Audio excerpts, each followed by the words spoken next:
Pour la première fois en 3 ans, le frère aîné entra dans la chambre de sa petite sœur, mais il fut choqué par la scène qui s'offrait à lui. Bien que la famille possédât une grande villa de 3000 m², la chambre de sa sœur était si petite qu'elle ne pouvait même pas contenir un lit. Puis, une boîte sur la table de chevet de sa sœur attira son attention. À l'intérieur se trouvait un gâteau aux cacahuètes moisies et périmées. Le PDG se souvint instantanément qu'il s'agissait d'un cadeau offert par un client 1 an auparavant. Il l'avait simplement donné à sa sœur, mais elle l'avait chéri pendant 1 an. Le cœur brisé, le PDG réalisa qu'à ce moment-là, sa sœur avait déjà quitté cette maison froide et avait même résolument rompu les liens familiaux avec eux. 3 ans plus tôt, la petite fille qui avait été perdue dans son enfance était revenue dans sa famille biologique. Elle pensait pouvoir se réunir avec ses proches, mais ses parents ne l'avaient jamais considérée comme un membre de la famille. Ses 3 frères la détestaient, alors qu'ils adoraient leur sœur adoptive, une fille calculatrice sans lien de sang avec eux. Malgré cela, la gentille fille faisait tout son possible pour gagner leur affection. Ce jour-là, la sœur adoptive, dans le but de s'accaparer le patrimoine familial, enleva la fille et s'apprêtait à la brûler vive. Heureusement, les frères arrivèrent à temps pour empêcher la tragédie. Cependant,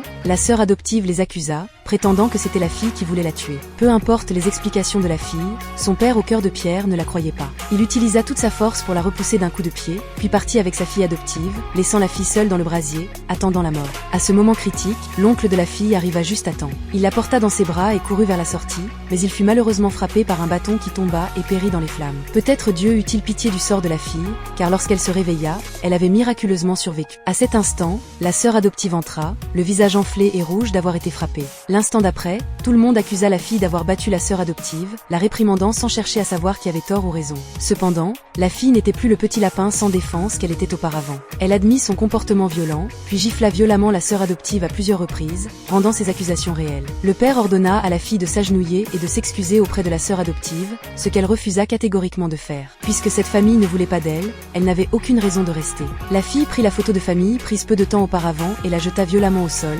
déclarant qu'à partir de maintenant, elle n'avait plus rien à voir avec eux. Après avoir évacué sa colère, la fille marcha seule dans la rue, réalisant que ses 3 années d'efforts pour plaire à sa famille avaient été d'une stupidité extrême. Elle ne savait plus où aller. Heureusement, l'oncle qui l'avait élevée lui tendit un parapluie sous la pluie battante, toujours aussi gentil qu'avant. La fille se sentit alors extrêmement coupable. À l'époque, malgré les supplications de son oncle, elle avait choisi de retourner auprès de ses parents biologiques, mais elle avait fini par subir ce sort misérable.